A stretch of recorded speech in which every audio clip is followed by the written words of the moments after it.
One of my board Bruce and I work out together every day. I think Bruce was there at a couple of our meetings that we attended in New York. Oh, Dick. I'm glad you're here. Oh, is that right? Well, I congratulate you. Never told me that. The way you pulled it together, I think it's great. Never asked me a single question. I figured you would. Get up here and talk to us. See what asked me about. See what asked me about.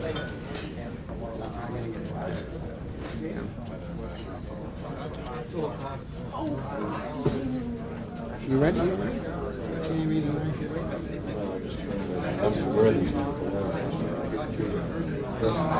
Couple of them are here.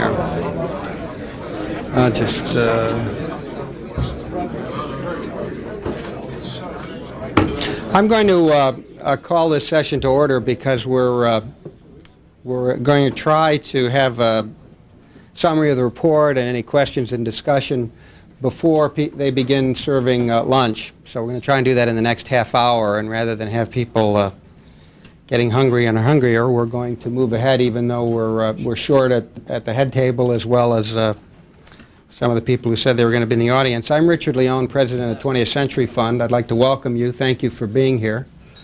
The fund has a long tradition of bringing together groups of distinguished individuals to think about public policy problems. We kind of set a broad scope for their discussion, and then they have a certain amount of sovereignty in the way they want to proceed. And of course, if you get the right people, that's just acknowledging the fact that they're going to do it anyway. And in this case, that certainly was true. I want to take a moment to recognize the fund's chairman and vice chairman, who are both here in the audience today, Brewster Denny and Congressman Jim Leach. With that, I'm going to turn the program over to the chairman of this distinguished group, an old friend of mine and someone well known, I'm sure, to everyone in this audience, and a man who very ably guided this complicated and strong-minded group to a consensus on a great many difficult and delicate issues. So, Richard Neustadt, glad to have you. Thank you. Let me introduce the members of the group who are here. They keep shifting their seats, so I may get them out of order. But on my left is Walter Murphy, a constitutional historian and a general constitutional law specialist from Princeton. On my right is David Aaron, who's had experience, who's an author, but who's had governmental experience in both the legislative and executive branches, touching on these matters deeply.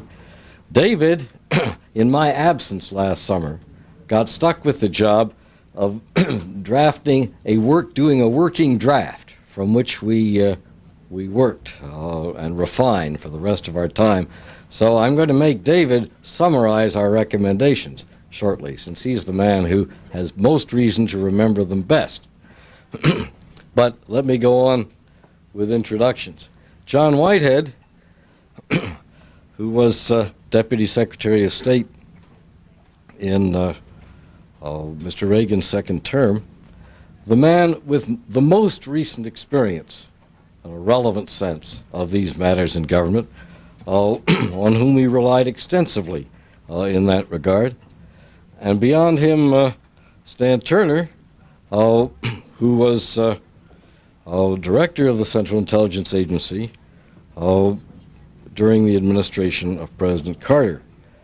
And beyond him is Bruce Berkowitz, who's one of the co-authors of the underlying background paper, which you'll find printed with our report, the document from which we began our work, and which has been updated to include not only developments in experience with covert action, but developments in legislation, including the recent Intelligence Act of last August. Now that, I'm Hotting Carter.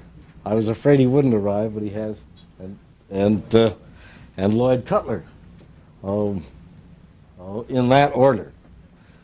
Hotting, who in Mr. Carter's time was State Department spokesman, and Lloyd Cutler, who doesn't really need an introduction to a Washington audience, but whose government experience included a stint as White House counsel in the same administration. Now, this is a report on covert action and American democracy. What we were asked to do was look at both and consider the relation of one to the other. Covert action, although sometimes sporadically undertaken by one or another agency of our government, only became a regular activity of the American government in the course of the Second World War. The organizational mechanisms that conducted it were broken up after the war and then reassembled in the face of the Cold War between 1947 and 1951. Centered organizationally in the Central Intelligence Agency and under the charge of the Director of Central Intelligence. Covert action was initially thought to mean plausibly deniable activity by government. An activity which the responsible authorities in government, the responsible officials of government, could plausibly disassociate themselves from, and which foreign governments that might be affected could plausibly claim no knowledge of, whether or not they had any. That definition has been superseded in the course of time, and given numbers of highly publicized, mostly unsuccessful undertakings, by another definition, a statutory definition in the recent Intelligence Act. Let me just read it so we all understand what we're talking about here. Covert action is now defined statutorily as an activity or activities of the United States government to influence political, economic, or military conditions abroad where it is intended that the governmental role will not be apparent or acknowledged publicly. Nothing is said precisely about plausible deniability, and for very good reason, given the intervening experience. This was intended by Congress, as I read its reports, to narrow the definition. Walter Murphy, our constitutional specialist, in his concurrence to our report, which you will find beginning on page 16, quite rightly raises the question of whether inadvertently it may not broaden it more than Congress intended. Regardless, it is the definition which a bipartisan majority in Congress and the President of the United States have approved as recently as 9 months ago. And it's the definition, therefore, with which we begin. Now, we were asked to place such activity in the context of American democracy, of our constitutional system. And our first conclusion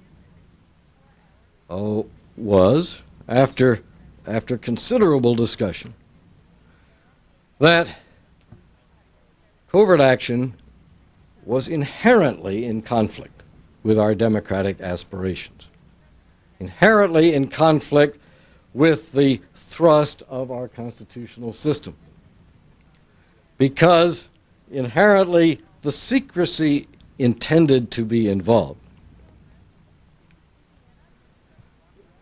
is at odds with the accountability the constitutional order presupposes. It is the essence of our constitutional system that each branch of government is in some degree accountable to each other branch, and that all are accountable in some degree to the public, the President and Congress directly accountable to their electorates. Activity of the sort I have just defined in legislative terms is inherently in conflict with that aspiration. Oh, that was our first conclusion. Our second conclusion was that while the Cold War has ended, and it was the Cold War that initially in the 1940s justified the renewal of these activities in peacetime. While the Cold War has ended, the future is sufficiently obscure and dangers in it sufficiently evident that we could not, in conscience, say that under no circumstances covert activities should be available to the government of the United States. On the other hand, it was the feeling of all but one of us that their availability should be tightly constrained. First, they should be pursuant to publicly articulated policy. A stronger standard than is in the current legislation. And they should be undertaken as exceptional matters, supplementing overt action and not independently of it. Beyond that, all but one of us concluded that those standards required three general undertakings. Let me just read what they are.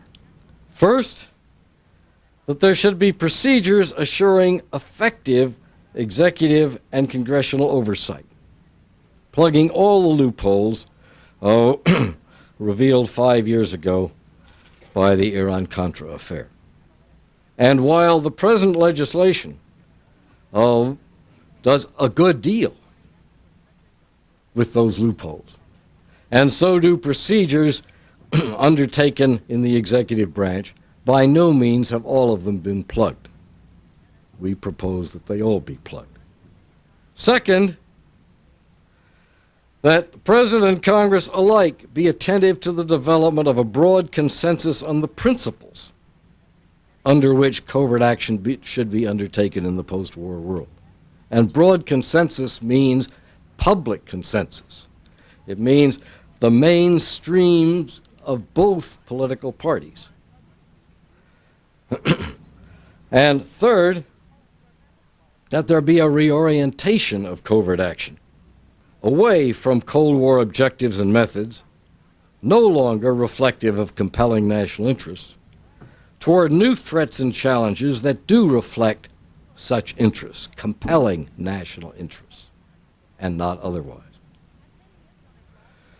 Now, those three broad notions are the ones that led us to specific recommendations. And I'm going to ask David in a moment to run through the specific recommendations. One member of our group felt himself unable to follow this logic that far. And instead, in an eloquent dissent, Harding Carter has proposed simply to ban covert actions of any kind in the post-war period. The rest of us felt unable, sympathetic, but unable to follow that lead. And instead, granting the risks, as Walter Murphy states, that such a ban will not be enforceable, and granting the fact that some of the dangers of the future are now visible, and granting the final fact that President and Congress have recently spoken in the other direction. The rest of us preferred to follow the course of procedural tightening, consensus building, and reorientation. To that end, we developed 8 specific recommendations, some of them with subheads. I doubt that they will sound like 8 when David offers them to you. And I'm going to ask David Aaron now, as the draftsman, to run through them in detail. Then we'll go to questions. And the questions can involve either the report or the dissents from the report. Unfortunately, the other dissenter, who had a single specific point to make, Ted Sorensen, can't be here. But David will cover its substance when he speaks to you. David. Thank you very much. I might just stress at the outset that the fundamental question of whether or not, after the collapse of the communist empire and the collapse of the communist movement as a threat to the United States, we should continue any covert action activities, was perhaps the most intensively debated and discussed subject with the group. And a broad consensus did emerge that we should continue to maintain such a capability in the arsenal of American policy. And the reasons were, and I'd like to elaborate on them slightly before going into our recommendations, that first of all, the world does remain a dangerous place. We're faced with threats of the proliferation of nuclear, chemical, biological warfare, missile capabilities. We're confronted with the problems of international narcotics trade. There are issues of regional instability. There is international terrorism directed at the United States and our citizens. And each of these are areas in which covert action may, at some point in the future, have an appropriate role in countering. Because the international system is still a system of sovereign states. There is no international police force to whom we have recourse, and the United States must look after its own security in the last analysis. I think it also was concluded that it would be inconsistent to permit the President of the United States, as we do under the War Powers Act, to conduct military operations on his own initiative, but not undertake lesser measures such as covert action.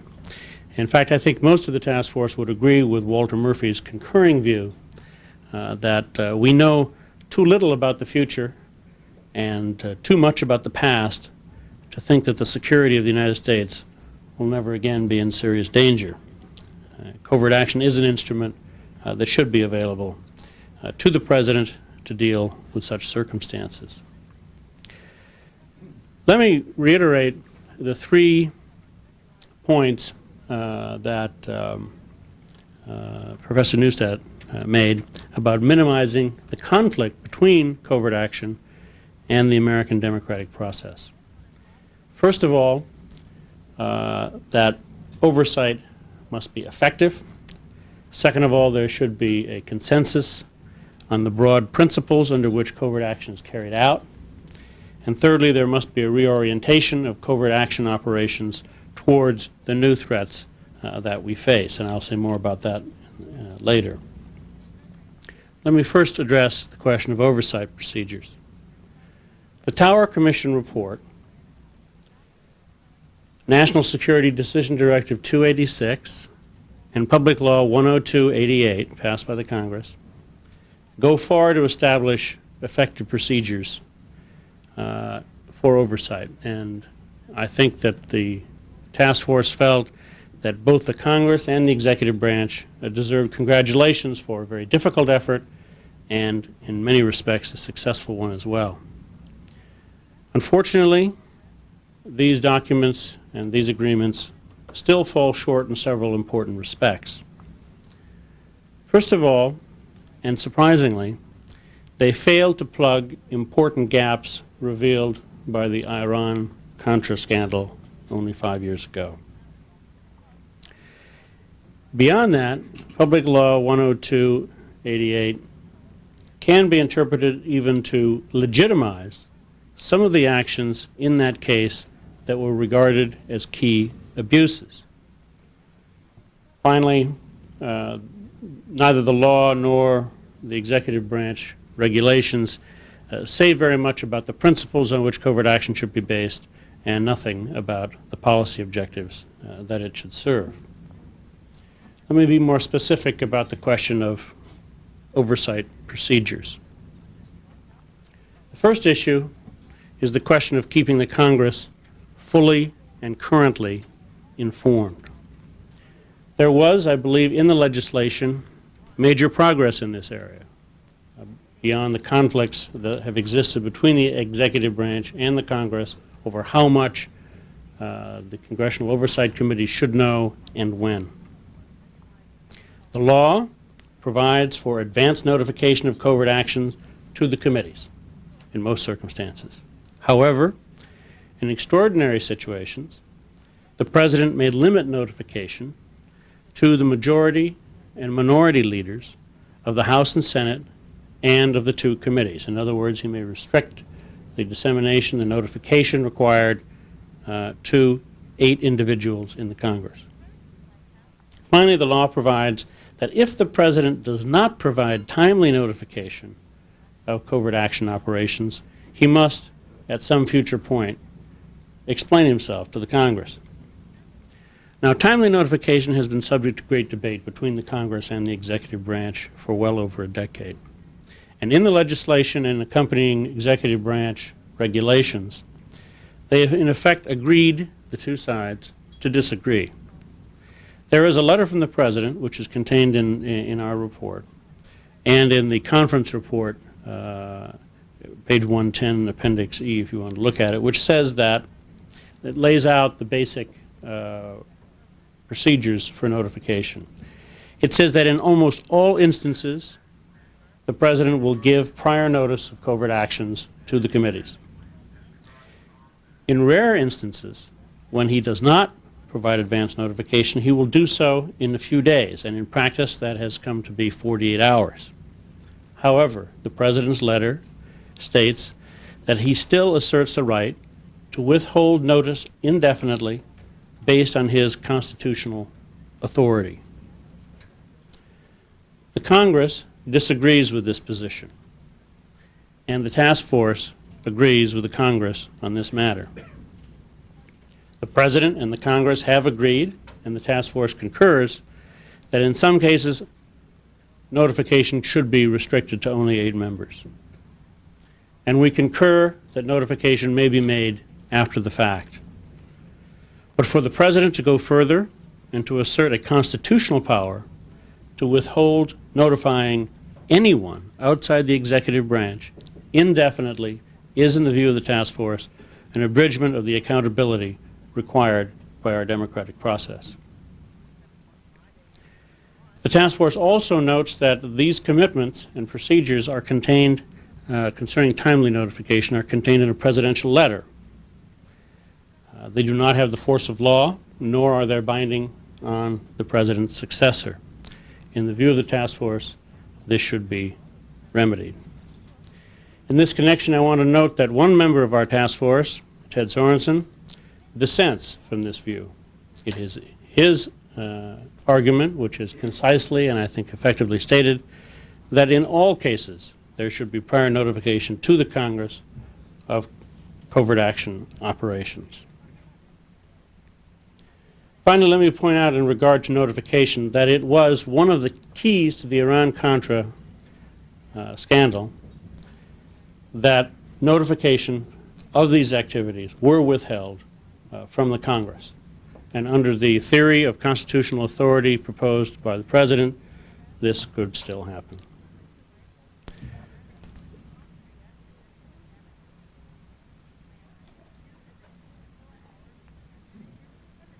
Another abuse revealed by the Iran-Contra events was the use of private entities to conduct much of the business of the Iran-Contra operation. In fact, there were assertions in the course of that investigation that one goal of the caper was the creation of a permanent, quote, off-the-shelf covert action capability not accountable to the Congress and possibly not accountable to the executive branch as well. One might have expected that PL 10288 would curb this practice. Instead, in view of this task force, it provides a backdoor authorization for the existence of such entities and for their use. And I would direct you to PL 10288, Section 503A4. That's on page 101 of Appendix D. The law only states that the presidential finding accompanying any covert action must specify, not identify, the use of such groups. Combined with the right to withhold the presidential finding indefinitely from the Congress, one has a formula for another Iran-Contra situation. It is the strong recommendation of the task force that the use of such entities be forbidden. Now, this does not mean that the CIA could not use proprietary organizations, as it has in the past, that it cannot conduct contractual arrangements with legitimate private or corporate groups. It does not mean that the CIA cannot collaborate with foreign intelligence services or their proprietaries. But the use of Mission Impossible freelancers, accountable to no one, should be prohibited. A third abuse of the revealed in the Iran-Contra events was the use of government agencies other than the Central Intelligence Agency to carry out covert action. In that case, it was the National Security Council staff itself. Again, one might have expected that PL 10288 would rule out such practices. Instead, we find that it spells out procedures for doing it. And there I would refer you to Section 503A3, Appendix D, page 101. These procedures would appear to apply the same restrictions and reporting requirements on other agencies as for the CIA in the conduct of covert action operations. However, it is also shot through with all of the same exceptions that I have mentioned earlier. In particular, National Security Decision Directive 286, paragraph Roman 3, which you'll find on page 93 of the book, requires that the heads of other agencies conducting covert action operations keep the Director of Central Intelligence fully and currently informed of their activities. Which means in practice, as we all know, that if the President so decides, the DCI may not be informed at all. The point that must be understood here is that the DCI is not necessarily going to be in charge of all covert action operations. This, in our judgment, can severely affect congressional oversight. Only the intelligence committees have the capability to oversee covert action operations. And, as in the case of Iran-Contra, even they can fail. If covert action is carried out by the Pentagon, or by the Treasury Department, or the Department of Energy, or the Department of State, or Commerce, or Labor, or the National Security Council staff, the cognizant committees are unlikely to stumble across it. For these reasons, the task force concluded that the DCI must be held accountable for all covert action operations by the United States government, no matter how many other agencies may be involved, no matter how they may be involved. Now, in the interest of time, let me just add that in addition to these points, the task force proposes tightening other requirements and procedures. They're set forth, I think, pretty directly in the book. For example, we would draw a tighter line on counterintelligence and cover and deception activities by the military that would have effects similar to that of covert action. If you want to get into why that's so, I'll be happy to address the question in the Q&A period. Secondly, we suggest a paper trail for objections that may be made in the executive branch to propose covert action operations. And finally, we strongly suggest that there be a written assessment of the consequences of public exposure of proposed covert action operations so that the President and his senior advisors can be fully aware of the downside risk, which is often ignored in the course of policymaking in this area. Now, a second major area of our recommendations concern the principles by which covert action should be conducted. In this respect, the task force proposes the following. First of all, that covert action never be regarded as routine. It should be regarded as an exceptional act called forth by threats or challenges that create a compelling national interest that justify abridging the democratic process. Secondly, and I think Dick Neustadt touched on this, covert action should support publicly articulated policies, not, as in the present law, merely identifiable policies. The current law does not identify how these policies are to be identified, nor by whom the identification is to be made. Third, we recommend that covert action not be used to advance the commercial interests of individual American companies, private concerns. And we've included that because there's been a lot of discussion of how intelligence activities have to be reoriented to deal with some of our economic challenges that we face abroad. Without going into all of the details of what that might imply for covert action, the one thing that seemed quite clear to us was that to mobilize government covert action operations on behalf of individual American companies was likely to not only be counterproductive for the United States government, but counterproductive for the companies concerned as well. Finally, assassination. I'm sorry, it's not finally, but assassination, which is prohibited by executive order, in our judgment, should be written into law. An example of discussion of this subject in public was the recent Gulf War, where there was many calls for action that would be taken to get rid of Saddam Hussein. Our suggestion to turn this into a law is based on the recognition that of all the leaders in the world, the American president is perhaps the most vulnerable to assassination, and we are the country that has most suffered from the assassination of our political leadership. Finally, we believe that covert action should be undertaken only when overt means are unavailable, insufficient, or too costly in terms of human life. And I would point out in this connection that overt means today are much more accepted than they were when covert action was first developed. For example, we have organizations such as the National Democratic Institute, the National Endowment for Democracy, the National Republican Institute, that are active in many areas of the world, Eastern Europe, even Russia, engaged in party building, an activity that in the past would have been considered feasible only by clandestine means.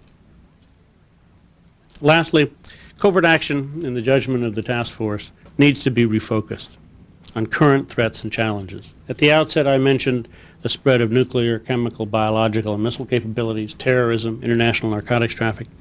In addition, I would add the aid and comfort to those who are promoting democracy, resisting tyranny, or being deprived of fundamental human rights. These objectives and challenges does not mean that there should be an open sesame for covert action. We have to continue to be extremely discriminating and selective. But let me just take two examples to point out what I mean. The proliferation of missile capabilities, nuclear capabilities, is most often a clandestine activity conducted through the intelligence services of other countries. And the response, it may well turn out, would be to use our own clandestine capabilities as well. I would, in this connection, refer you to the recent ship incident, the ship from North Korea headed for the Persian Gulf, which the Navy supposedly could not find. But if it had, under existing international law and comedy, there really was nothing the Navy could do if they had intercepted it anyway. Secondly, I would suggest that the possible use of covert instruments to support those who are fighting for democracy is not something that has disappeared with the collapse of the Soviet Empire. There have been press reports, for example, that the United States helped Solidarity in its darkest days of being oppressed and ruled illegal by the regime in Poland. Personally, I hope that those reports are true. But I think we have to face the fact that 1 billion people in Asia today still live under a communist dictatorship. And there are other dictatorships around the world, people who are suffering, having their human rights abused and deprived, for whom the only sustenance may be that provided by a clandestine means. Now, let me just conclude by saying that our deliberations and our recommendations are neither partisan, nor are they pro-executive branch or pro-congressional branch of government.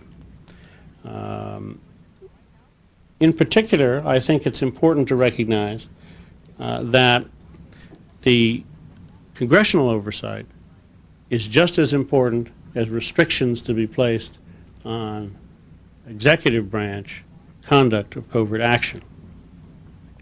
And I think that we have a right to be concerned about the vigor of some congressional oversight. Let me take the Iran-Contra case once again. In that case, the Congress passed a welter of laws concerning aid to the Contras, some of it contradictory. And in our judgment, some of it invited circumvention. And the administration at the time made no secret of its desire to aid the Contras. And yet it does not appear from at least the public record that there was any particular vigilance by the intelligence committees to see if that situation might have implications for their oversight responsibilities. So in conclusion, it is our strong feeling that if covert action is to be reconciled with the requirements of American democracy, vigilance will be required on the part of everyone involved. Thank you. Thank you, David. Now, I want to turn to your questions, and I want to do it in the following double fashion.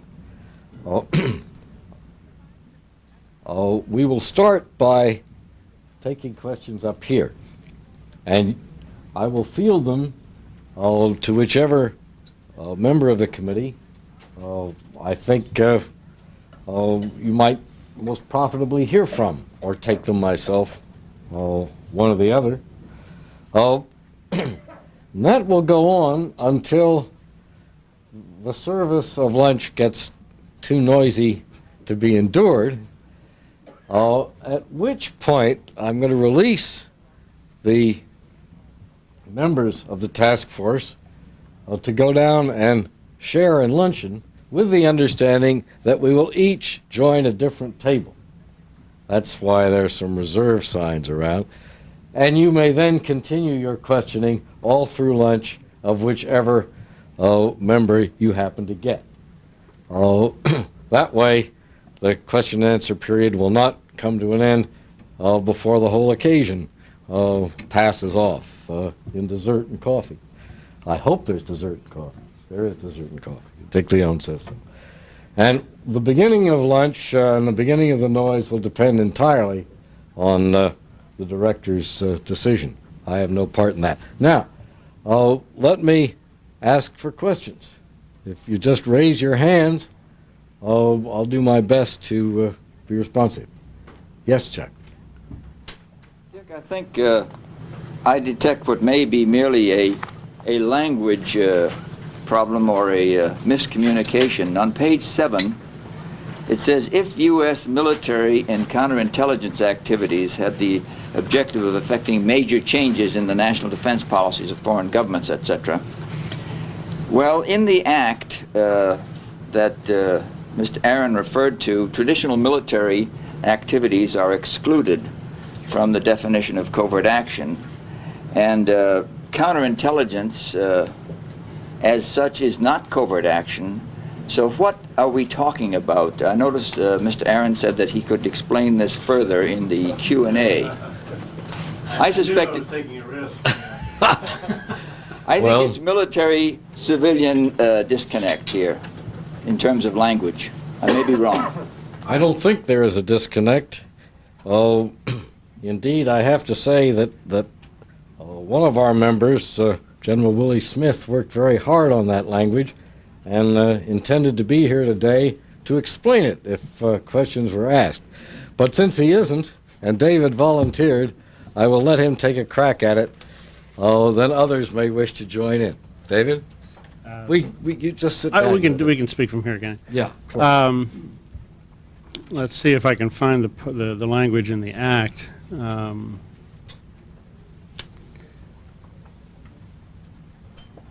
Let me tell you what we're trying to deal with and what we're trying to achieve. I couldn't find the language in the Act to contrast it. The effort of our recommendation, as I indicated in my presentation, was to try to draw the line a little tighter than was drawn in the Act.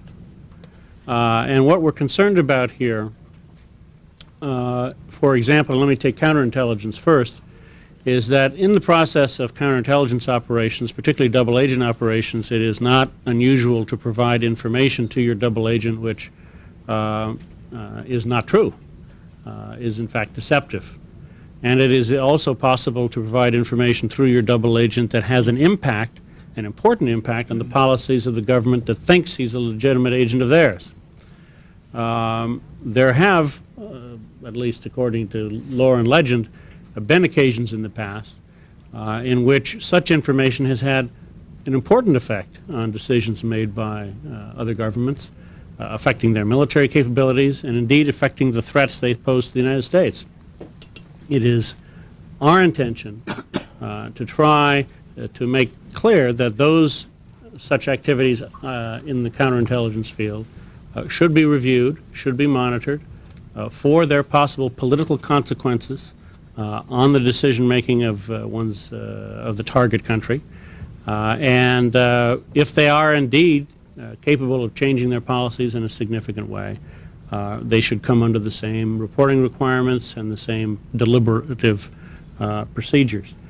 Cover and deception activities have similar potential, and if they don't, fine. But I mean, it's so when you identify the fact that this may be a problem of language, you're correct, and our effort is to make that language a little tighter. Yes, sir. Yes, I'm David Grease, CIA. My question is similar to Chuck's, and it goes to page 30 of the report, and it concerns a definitional matter that has troubled me for years and years, and I simply wonder whether the task force debated it or discussed it. As you will notice in the first tick, that covert action really is defined in a negative sense. That is, it is everything which is not something else. In short, it is everything which is not, does not have the primary purpose of acquiring intelligence or is traditional counterintelligence activities. Everything which is not those things is covert action. This is a little bit like saying there are speed signs posted on this highway, and you dare not exceed them, except in many places the sign hasn't been put up yet. It's very difficult to define something that way. What is a covert action?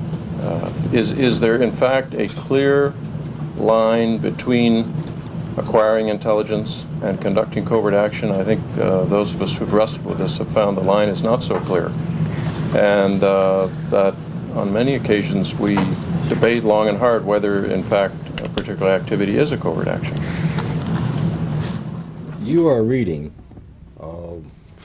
from the background paper, Yes. not the task force report, and you're raising an issue which has always been with us. We understand it. I'll let David wants to answer this question. Let me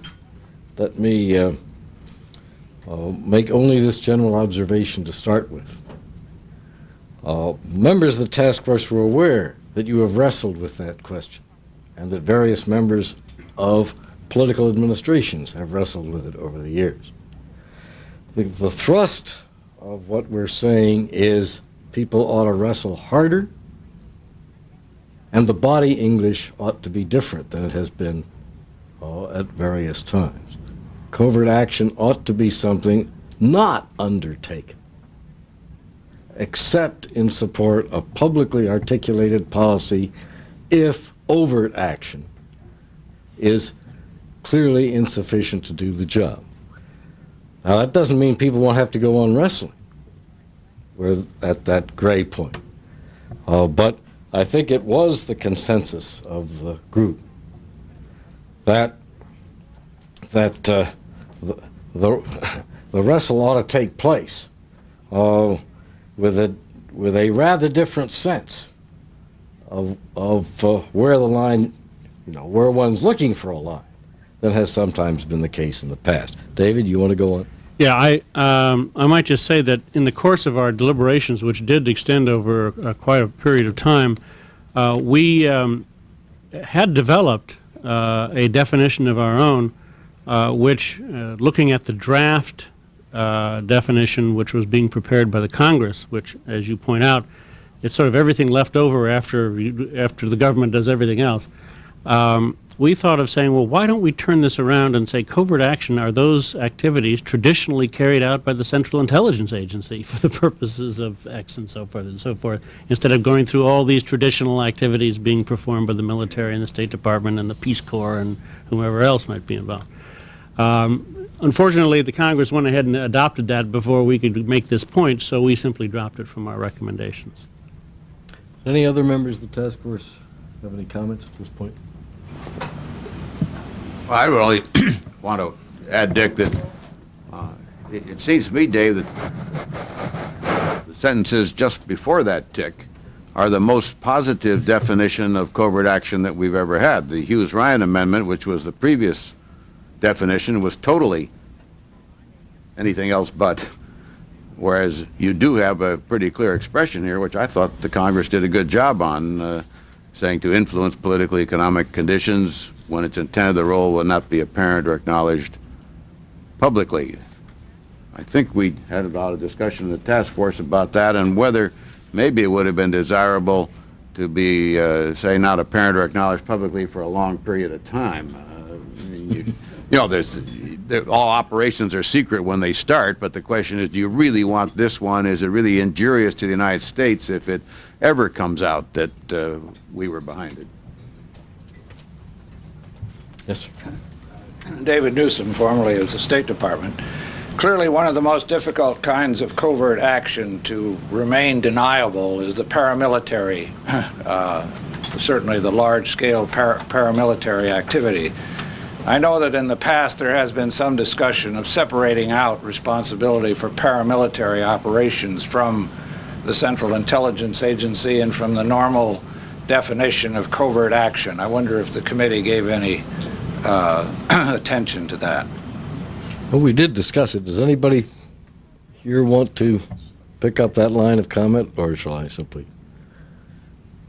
Well, I could say this much. I think it's clear that and I'm speaking personally now, not for the task force.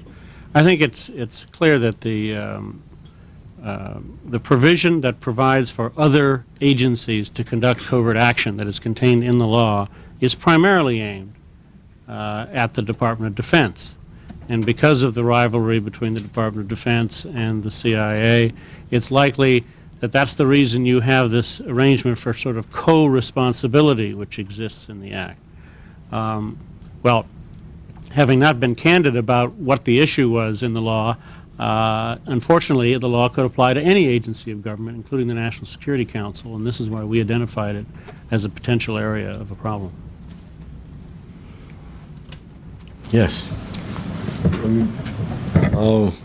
I think I ought to move to that table now for a moment. Yeah, we'll come right back. Oh, I'm sorry. Yeah, I thought I would just say something very quickly here, having spent those same hours with this commission. And the first thing is, there's never been as generous a group of people intolerant of the pinpricks of a guerrilla activity which repeatedly tried to fight over the same ground that had already been lost. And in that tolerance, absorbing at least some of the dissent. This is an extraordinarily knowledgeable group, as you can see from the CVs, absent me, about this subject. And frankly, dissenting as thoroughly as I do, I want to reaffirm one point in that dissent, that if this government were to accept the recommendations of this report, we would be a lot better off than we are now. My problem was that I thought that we came to examine the Old Testament and to come up with a new one in light of a changed world situation. In writing the New Testament, we reaffirmed our faith in the enduring God. I came out, of course, an atheist. It is one of the problems, I think, of all commissions, which is to ask themselves, why are we here? And I think at the end of the day, my concern is that we answered it. We are here to ratify that which is. I think this is an opportunity, as in so many areas of our government here in the early 1990s, to rethink practices which, after all, are not as old as a republic in their bureaucratic form, and which are as old as a republic in their assault on a number of the republic's virtues. I want to repeat, however, that my mates up here on this platform and throughout the commission have heard all this more times than they ever need to hear it again, and they heard it with great generosity. It has to be said, however, that it was always well-spoken. Well-spoken, eloquent, and appealing.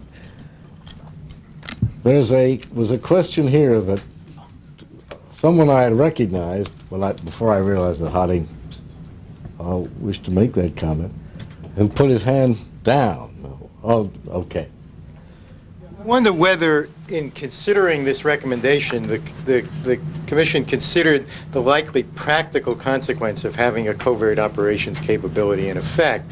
That is, I think the history of this, and we were told we needed to look at the history as well as the future, is that if you have such a capability, and if in principle it is sanctioned, it will be used in a vast number of cases which do not meet the criteria that are laid out by the Commission, simply because the executive branch will assert, whatever the criteria are, that they are met. And so the recommendation is one that is a practical matter, it seems to me, the history shows, simply cannot be accomplished. Well, I think that argument applies equally. Indeed, most of us, I believe, think it applies more strongly to the notion of a ban. The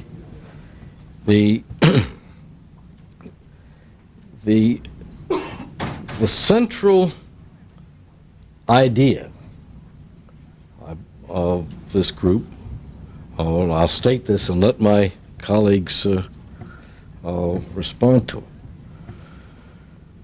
is that in a very large government with very diverse capabilities, and many of them, not all of which are going to be disbanded, no matter what the legislative specification may be in general. The best safeguards are those which stem from procedure coupled to oversight. Procedure involving both branches of government and oversight involving both branches of government. Shared responsibility and shared authority between President and Congress. Now that implies a spirit which Mr. Bush, for one, has been prepared to, apparently, on the public record, to offer in practice but not in theory.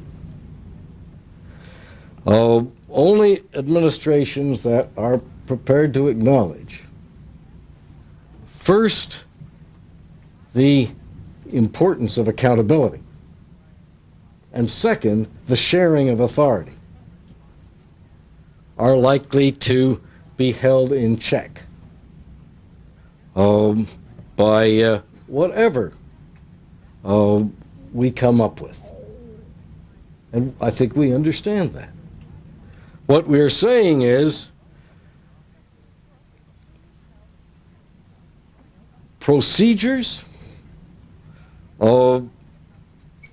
shared oversight, continuous attention to the oversight, a narrowing of usage to the minimum consistent with our two requirements of supporting publicly articulated policy, and supplementing overt action, which is always to be preferred first. If you get public officials not prepared to respect such procedures and such generally held ideas, then you're likely to have trouble. I mean, you can't legislate perfection. But we think that if Congress were to enact and administrations were to enact the additional procedural safeguards we suggest, and in the process recognize their joint responsibility, and that became the tradition in which this government operated, you would not have what you're talking about. Anybody want to elaborate on that? Mort, if you impute that much malevolence to the executive branch, then you have to impute that if there were a ban on covert action, they'd avoid it too. And we think controlling it is a better course. That was, of course, debated. The counter-argument, of course, is that once having established, let us say, that murder is okay under certain circumstances, you automatically introduce the idea that murder may be okay under a number of circumstances. If you say murder is not okay, it at least is understood to be that which might fall under edict. It is always available for expansion once it is tolerated in partially.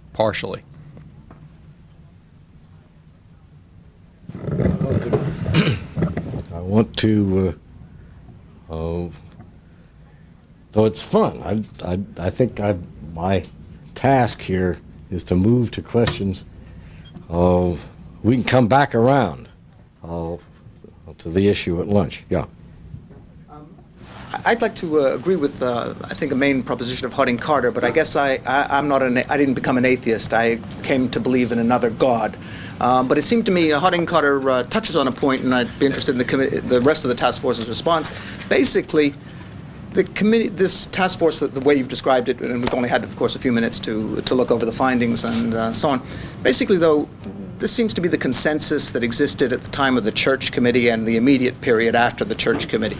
Although some of the propositions or recommendations are slightly updated in a modern context. Obviously, there was a post-Cold War period that wasn't present then, and some other oversight provisions which weren't present in 1975-76. Basically, if I understood what Harding-Carter is suggesting, is basically you've come to the same position that you came to in 1975-76, or at least the country did at that time, at the time of the passage of Hughes-Ryan, subsequently amended the Carter administration's EO 12036 and so on. But basically you've come to that same position, and if I understood Carter's position was basically he's saying no, we should be coming to another kind of position. Now my question really is, first I'd like to know if that's correct. Have you actually, has there been an evolution in the thinking about this subject since 10 or 15 years ago, when that sort of the consensus was formed about the oversight regulations and the principles that guide American covert action, which I think you're pretty consistent with? But the second question is, did you consider taking up other questions, such as what makes for effective covert action? You grant that sometimes it's necessary, although albeit you want it to be very limited. But it seemed to me one of the things the Church Committee didn't take up, and one of the things the country has not studied, is what makes for effective use of this instrument other than making it compatible with American values. Well, let Let me come to that second. Ask David, who was observed this for the Church Commission, whether he thinks there's been an evolution. I think there has been an evolution, and I think there's been an evolution both in the executive branch and in the Congress. And we now have major congressional intelligence committees that are experts who have deep contacts within the intelligence community, who are capable of following all of the arguments, know the issues backwards and forwards and so forth, which makes for a very different kind of relationship. I think people would say, perhaps not happily, that the Director of Central Intelligence works as much for the intelligence committees as he does for the President of the United States. And sometimes that's considered by some people as good and by others as bad. I think that the abuses that one saw in the Iran-Contra case were examples of efforts to get around the very controls and procedures that were established on the basis of the Church Committee findings and the regulations and so forth that were established afterwards. And it got them into trouble. And I think that we, in some respects, had to relearn the lessons of the Church Committee.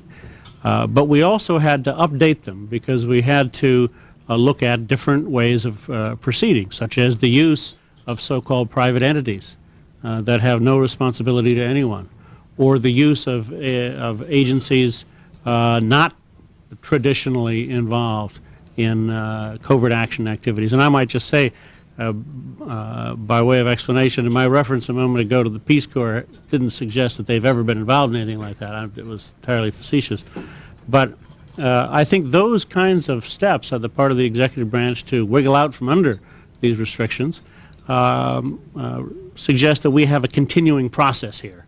I mean, this is not a cat and mouse game, but it's an iterative process in which we try to refine this instrument. And I think that our conclusions also, I hesitate to say this, but I'll assert it and maybe I'll be contradicted. I think the task force also basically concluded that the extent of covert action activity by the United States government in the current political circumstances ought to be really quite small. That this is not something that would be a broad-scale activity as it existed in the past decades. Let me simply make two further observations. I think the fundamental difference between Hotting's position and that of the rest of us is that Hotting concludes there's no learning process. It's going to get the appointive subordinates of elected executive officials together with congressmen selected for the intelligence committees and their staffs to honor the plain logic of the Constitution of the United States with respect to shared authority, accountability, and responsibility to set procedures. I think the rest of us are still working on the notion that if you get the procedural context right, which we don't think has been done adequately up to now, the very process of getting it right and achieving a public consensus on what covert action should be used for, redirecting it away from the Cold War, that those processes themselves might give you the kind of responsibility on the part of both executive and legislative officials that's wanted. Hotting doesn't believe it. We are hopeful of it. And I think I can speak for the rest of us in saying that we think the evolution since the Church Committee is an evolution, including the work of this task force, including the degree to which we, although having served at very different times and for different administrations of both parties, can come to something of a consensus. Oh, now, the other thing the only thing I'd like to add with respect to your second question is that one of our recommendations, that for the sake of public accountability in its broadest terms, we think the Central Intelligence Agency, in cooperation with the congressional committees, should undertake a detailed review of the experience with covert action from the beginning, weighing precisely the questions of effectiveness and ineffectiveness, should make a declassified version public, and should reiterate the process perhaps once a decade or so. In the absence of that, no group of people, however informed by particular past experiences, can do it. And we were sensible enough to understand we couldn't do it, so we didn't do it. But we think that should be done. Anybody else want to add here? Yes, there is just one notion here I want to add.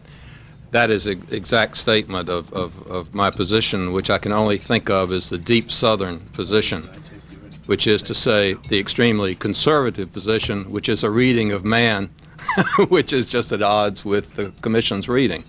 Yes, I do believe that given the opportunity to do wrong, we will do it, and particularly if we are already told it's not wrong. Any other questions here? Yes, sir. I have a question about how substantive the criteria for covert action are that you put out. Not in the sense that whatever standard you have, the administration will decide that it's been met, but your first one is that it has to be in support of articulated policies. The last time this was debated or in Congress, I said consistent with articulated policies. But you could have something that's in support of an articulated policies that's inconsistent with it. So I wonder whether substantively that's a restriction. What is in the present legislation is consistent with identifiable policy. Nothing is said about who identifies. Now, in my view, Ronald Reagan was perfectly capable and probably did, in his own mind, identify as policy. Both the form of aid to the Contras that his administration undertook, and the military assistance to Iran. That's the distinction we're trying to draw. Support of rather than consistent with. No, I'm talking about the difference between identifiable and publicly articulated. And the other thing is just how realistic is it to think that covert action will only be used, as you say, as a supplement to overt action? I mean, in effect, you're presuming that the government should try everything it can overtly and make sure that it's failed before it does a covert action. And realistically, is that the way the government's ever going to do it if they think something's worth achieving? In addition to failure, we talk about cost, and I'd like David to reiterate that point. I think it's important. Yeah, the language is, let's see if I have it here.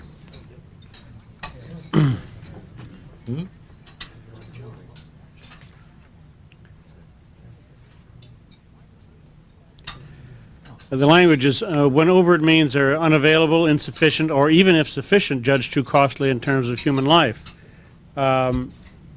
This is not, a terribly stern test, and it's one that policymakers, in our judgment, need to apply. Too often, in my experience, and I'm sure of others in this room, covert action has been turned to because there was a desire to don't just stand there, do something. We've got to show that we're trying to do something. That, in our judgment, is really the worst possible reason for doing this. And I know that people in the agency who have to carry out these do something orders find it pretty appalling as well.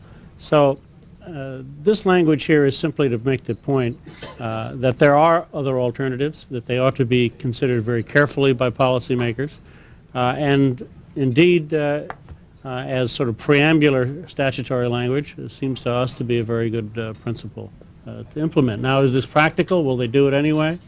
Well, I can't tell you, but I can tell you that if it's written in law, you've got people like Harding who will sit around the table and say, "Hey, wait a minute, this doesn't strike me as something that we can't do in some other way."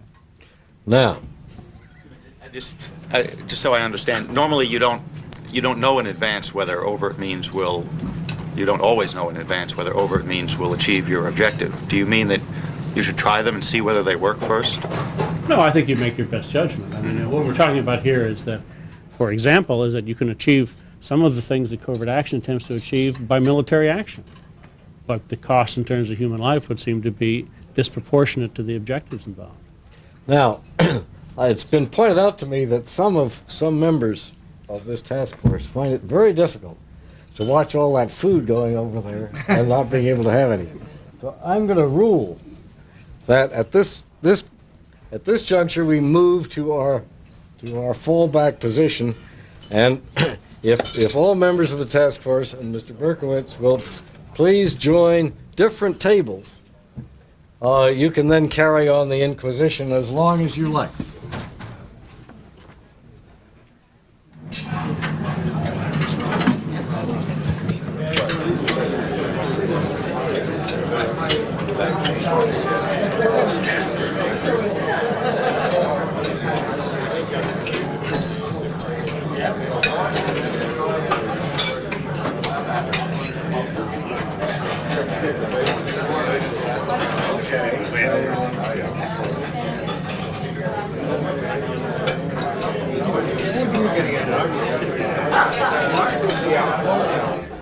Members of the Task Force on Covert Action and American Democracy held this news conference today to discuss their report on the role of covert action. Members of the task force called for new rules for covert action in order to reduce tensions between the executive and legislative branches of the federal government. The task force was sponsored by the 20th Century Fund, a non-profit organization that supervises research on economic, social, and political issues.